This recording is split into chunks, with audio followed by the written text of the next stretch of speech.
नमस्कार साथियों, नवक्रांति मीडिया में आपका स्वागत है। मैं हूं संदीप शर्मा। दिल्ली सरकार दीपावली से पहले ही छठ पर्व की तैयारियों में पूरी शिद्दत के साथ जुट गई है। आज दिल्ली की मुख्यमंत्री रेखा गुप्ता और दिल्ली के मंत्री कपिल मिश्रा कालिंदी कुंज यमुना घाट पर पहुंचे और उन्होंने जाकर यमुना सफाई का निरीक्षण किया और साथ में छठ घाट पर जो तैयारियां हैं उसका निरीक्षण किया।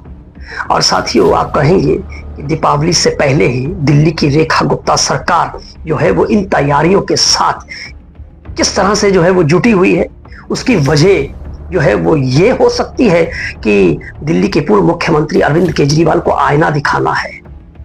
आज दिल्ली की मुख्यमंत्री जब कालिंदी कुंज घाट पर पहुंची तो उन्होंने वहां पर जाकर वहां की तस्वीर भी दिखाई। उन्होंने बताया कि देखिए यही कालिंदी कुंज घाट है, पीछे देखिए, यहीं पर पहले यमुना जी पर झाग तैरती हुई नजर आती थी, लेकिन अब देखिए यमुना की जो है तस्वीर बदलती हुई नजर आ रही है, यमुना साफ होती हुई नजर आ रही है। और यह सिर्फ इसलिए है क्योंकि दिल्ली की सरकार पूरी कोशिश कर रही है यमुना की स्थिति सुधारने में। उन्होंने छठ पर्व का भी जिक्र किया कि छठ पर्व जो है वो आस्था का पर्व है और भारतीय जनता पार्टी उस पर्व को, जो पूर्वांचली है दिल्ली में रहने वाले, वो अच्छे तरीके से मना सकें, इसको लेकर दिल्ली सरकार पूरी संजीदगी के साथ में लगी हुई है। साथ में ही उन्होंने ये भी कहा कि कई भ्रामक वीडियो भी हमारे शुभ चिंतक बनाकर दिल्ली की जनता को गुमराह करने की कोशिश कर रहे हैं, उससे सावधान हैं। सबसे पहले आपको तस्वीरें दिखा दें जो दिल्ली के मुख्यमंत्री ने जो लाइव रिपोर्टिंग की है, वहां पर जो तस्वीर दिखाई है कालिंदी कुंज घाट में, जो अरविंद केजरीवाल के समय के कार्यकाल के साथ में, जो उनके कार्यकाल में जो यमुना बदल रही है। पहले आपको रेखा गुप्ता को सुनना चाहिए, उसके बाद हम आगे की बात को बढ़ाएंगे, क्योंकि बात दूर तलक जाती है। दिल्ली की बात का असर जो है वो बिहार में पहुंचता है और बिहार में चुनाव है, तो क्या माना जाए कि दिल्ली में छठ पर्व की जो तैयारियां चल रही हैं उसका कहीं ना कहीं कोई बिहार कनेक्शन भी है। जी हाँ, है। कैसे है उसको हम आपको बाद में बताएंगे, लेकिन पहले दिल्ली की मुख्यमंत्री की ये वीडियो क्लिपिंग देखिए जो उन्होंने आज ट्वीट की है। मैं आज आई हूँ ओखला वाली तरफ, कालिंदी के पॉइंट पे, यमुना जी के घाट पे मैं हूँ। और ये देखिए, ये पॉइंट मैं दिखाना चाहती हूँ जिसकी वीडियो कई बार हमारे हितैषी प्रियजन दिखाते हैं कि यमुना पे फॉग, यमुना पे गंदगी। ये स्वच्छ साफ यमुना जो आम आदमी पार्टी की सरकार के समय, जहाँ हमारी छठ वर्षी बहनों को इस झाग में खड़े होकर के अपना व्रत खोलना पड़ता था, सूर्य को अर्घ देना पड़ता था, पर आज ये पूरी की पूरी यमुना यहाँ से लेके वहाँ तक किस तरह स्वच्छ है, किस तरह साफ है, किसी प्रकार का कोई झाग इत्यादि नहीं है। कर्मचारी अपने काम कर रहे हैं, लोग, विभाग पूरी तरीके से मुस्तैद है, सरकार अपना काम कर रही है और मुख्यमंत्री से लेके मंत्री तक हर व्यक्ति दिल्ली की जनता को कैसे सहूलियत दी जाए, कैसे दिल्ली के त्यौहार, चाहे वो दीपावली हो चाहे छठ हो, एक दिव्य दीपावली और एक भव्य छठ दिल्ली में दी जाए, इसके लिए हम काम कर रहे हैं। और ये जो झूठी झूठी वीडियो दिखाते हैं उन लोगों को मैं ये साफ साफ यमुना दिखाना चाहती हूँ कि ये पूरा का पूरा काम जो हो रहा है, और वो लोग ये झूठ भी फैलाएंगे कि जी कोई केमिकल है जो इस पे डाला जा रहा है। मैं बताना चाहती हूँ पूरी तरीके से एनवायरमेंट फ्रेंडली ग्रीन डिफॉर्मर इसमें यूज किया जा रहा है, जो पूरी तरीके से लैब टेस्टेड है, पूरी तरीके से हमारे पर्यावरण के लिए, हमारे वन, ये जो पानी के जीव हैं, मछली इत्यादि, इन सब के लिए जो सेफ है, जिसको समस्याओं के समाधान के 1000 तरीके हो सकते हैं और ना करना चाहे तो 100 बहाने हो सकते हैं। जो काम आज की डेट में हमारे विपक्ष के पास है वो केवल ये है कि हमारी बातों को उठाए, हमारी वीडियो को उठाए, ये नहीं हुआ, वो नहीं हुआ, या फिर कहते हैं ना जैसे आटा गूंदते हुए हिल क्यों रहे हो। अब महिलाओं वाले स्लोगन यूज करूंगी, क्यों कपिल भाई? तो वो उनका केवल यही है कि आटा गूंदते हुए हिल के, भाई आटा गूंदेगा भी और हिलेगा भी, पूरियाँ भी बनेगी, हलवा भी बनेगा। और दिल्ली में भव्य त्यौहार भी मनाए जाएंगे यमुना मैया पे। छठ का ये त्यौहार जो वर्षों से आम आदमी पार्टी सरकार के टाइम पे बंद था, ये खुल गया। ग्रीन क्रैकर दिल्ली के लिए खुल गए। दिवाली का त्यौहार, पर्यावरण भी ठीक चल रहा है। तो ये सब देख करके थोड़ी दिक्कत होना विपक्ष को लाजमी है। उनको परेशानी होएगी। मैं समझ सकती हूँ कि साफ यमुना का पानी देख के उनको दिक्कत हो रही। उनको ये भी बुरा लग रहा होगा कि कैसे दिल्ली सरकार इतने सारे काम इतने कम समय में कर रहे हैं। परेशानी होना ठीक है, लाजमी है, परंतु मुझे लगता है कि दिल्ली वालों के हित में हम सबको इसको सहर्ष स्वीकार करना चाहिए। साथियों, दिल्ली की मुख्यमंत्री अभी तो बिहार से लौटी हैं और लौटते ही वो छठ घाट पर पहुंच गई और छठ घाट पर जाकर यमुना जी कालिंदी कुंज पर जाकर जो है वो तमाम छठ पर्व की तैयारियों का जायजा आखिर क्यों ले रही है। जी हाँ, बिहार में चुनाव है और उस चुनाव को लेकर दिल्ली की मुख्यमंत्री भी जो है वो बिहार से ही तो लौटी हैं।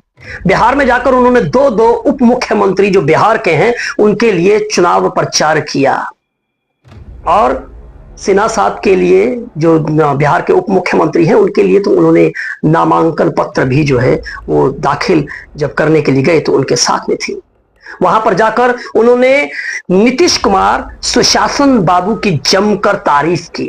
वहीं पर जाहिर है कि नरेंद्र मोदी के दिशा निर्देश में किस तरह से बिहार की तस्वीर और तकदीर बदली है, नीतीश बाबू ने ये बताने की कोशिश जो है वो रेखा गुप्ता ने की है। लेकिन साहब, जैसा कि मैं कह रहा था कि दिल्ली के छठ पर्व की तैयारियों का असर क्या है और उसका निशाना कहीं बिहार तो नहीं है। यहां बिहार के अंदर चुनाव है तो जाहिर है कि सियासी लोग जो भी करते हैं उसके कोई ना कोई राजनीतिक सियासी मायने तो होते हैं। दिल्ली में रहने वाले जो पूर्वांचल के लोग हैं, जो बिहार के लोग हैं, उनकी जड़ें तो बिहार में ही हैं। लिहाजा दिल्ली में जो किया जाता है उसका असर, उसका संदेश जो है वो पूरे देश में जाता है। तो ऐसे में जो बिहार के रहने वाले जो लोग दिल्ली में रह रहे हैं वो उनका असर, उनको यह संदेश देना है और यह संदेश जो है वो कहीं ना कहीं बिहार में भी जाएगा। जाहिर है, इसीलिए वैसे तो भारतीय जनता पार्टी एक चौड़ी पार्टी है, बहुत बड़ी पार्टी है, पूरे देश के कई राज्यों में उनकी सरकारें हैं। ऐसे में जब भी किसी सूबे में चुनाव होते हैं तो भारतीय जनता पार्टी का पूरी ताकत के साथ जुट जाता है, क्योंकि बहुत सारे चेहरे भारतीय जनता पार्टी के पास हैं। ऐसे में दिल्ली में भी सरकार 27 साल बाद बनी है तो जाहिर है कि भारतीय जनता पार्टी के जो दिल्ली के चेहरे हैं उन्हें भी भारतीय जनता पार्टी बिहार में उतारना चाहती है।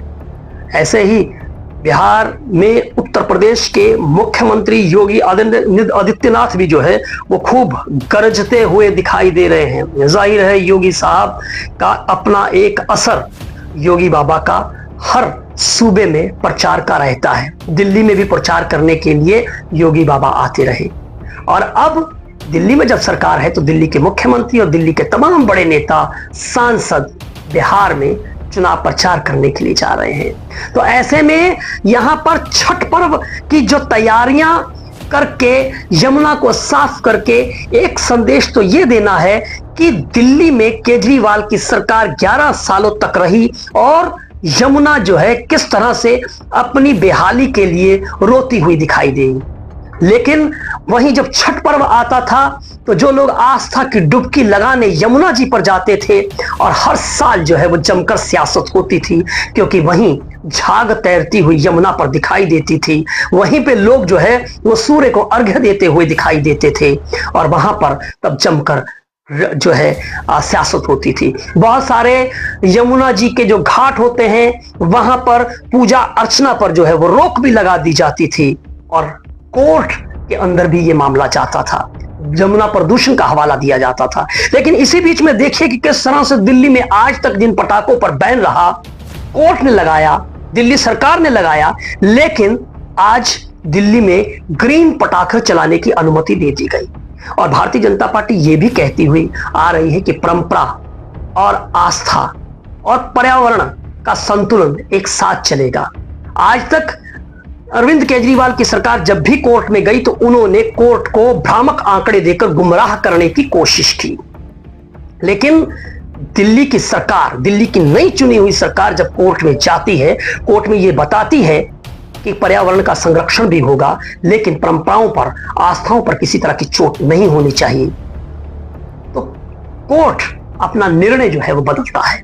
इसे भारतीय जनता पार्टी ये सनातन में हिंदू धर्म को जो है वो संदेश देना चाहती है। और यही मैं बात फिर जोड़कर लेकर चलता हूं बिहार में।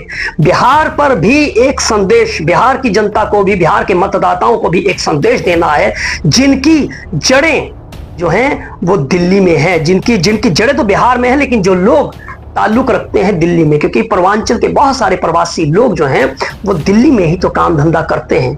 और आखिरकार जब दिल्ली से संदेश जाएगा तो उसका असर बिहार में क्यों नहीं होगा। और भारतीय जनता पार्टी की यही कोशिश यहां पर दिखाई दे रही है। इस मुद्दे पर आप क्या राय रखते हैं हमें जरूर बताइए। और अगर आपने हमारे चैनल को सब्सक्राइब नहीं किया तो सब्सक्राइब कर लें, कमेंट बॉक्स में कमेंट जरूर करें साथियों। नमस्कार।